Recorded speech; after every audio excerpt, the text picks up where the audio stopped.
തിരുവനന്തപുരം കല്ലറയിൽ പ്രിയദർശിനി ബസ്സിൽ നിന്നും തെറിച്ചു വീണ് വിദ്യാർത്ഥിക്ക് ഗുരുതര പരിക്ക്. കല്ലറ താപസഗിരി സ്വദേശി അല്ലമീനാണ് പരിക്കേറ്റത്. ബസ്സിനുള്ളിലെ വലിയ തിരക്ക് കാരണം പുറത്തേക്ക് തെറിച്ചു വീണുവെന്നാണ് ആക്ഷേപം. ചന്തു ചന്ദ്രശേഖർ ചേരുകയാണ് വിവരങ്ങളുമായി. ചന്തു, ഈ കുട്ടിയുടെ പരിക്ക് എങ്ങനെയാണ്? ഇപ്പോഴത്തെ നില എങ്ങനെയാണ്? മറ്റു വിശദാംശം.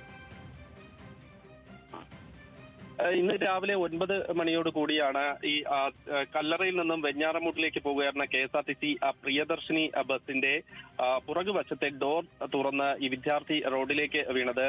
വിദ്യാർത്ഥിയുടെ കൈക്കും തലയ്ക്കും പരിക്കേറ്റിട്ടുണ്ട്. അടുത്തുള്ള സ്വകാര്യ ആശുപത്രിയിൽ പ്രവേശിപ്പിക്കുകയും തുടർന്ന് അവിടെ നിന്ന് ഇപ്പോൾ തിരുവനന്തപുരം മെഡിക്കൽ കോളേജ് ആശുപത്രിയിലേക്ക് മാറ്റിയിട്ടുമുണ്ട്.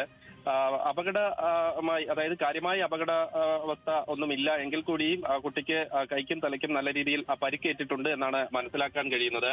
ഈ കല്ലറ താപസഗിരി സ്വദേശി അമീനാണ് ഈ ബസിന്റെ പിൻവാതിൽ തുറന്ന് റോഡിലേക്ക് വീണത്. പ്രിയദർശിനി ബസ്സാണ്. പൊതുവെ പ്രിയദർശിനി ബസ്സുകൾ നല്ല തിരക്ക് അനുഭവപ്പെടുന്ന സമയമാണ്. പ്രത്യേകിച്ച് രാവിലെ ഓഫീസ് ടൈം, സ്കൂൾ ടൈം ഒക്കെ വലിയ തിരക്ക് പ്രിയദർശിനി ബസ്സുകളിൽ അനുഭവപ്പെടുന്നുണ്ട്. ഈ തിരക്ക് നിയന്ത്രിക്കണമെന്ന് ആവശ്യം നിരന്തരം ഉയരുന്ന ഒരു സാഹചര്യവും ഉണ്ടായിട്ടുണ്ട്. എന്തായാലും ഈ ബസ്സിനുള്ളിലെ തിരക്കാണ് ഇത്തരത്തിലൊരു അപകടം ഉണ്ടാകാൻ കാരണമെന്നൊരു ആക്ഷേപം ഇപ്പോൾ ഉയരുന്നുണ്ട്. എന്തായാലും കുട്ടിയെ ഇപ്പോൾ മെഡിക്കൽ കോളേജ് ആശുപത്രിയിൽ പ്രവേശിപ്പിച്ചിട്ടുണ്ട്.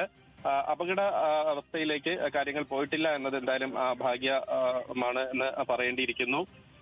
ഇന്ന് രാവിലെ 9 മണിയോടുകൂടിയാണ് ഇത്തരത്തിലൊരു അപകടം തിരുവനന്തപുരത്ത് കല്ലറയിൽ ഉണ്ടായത്. ശരി.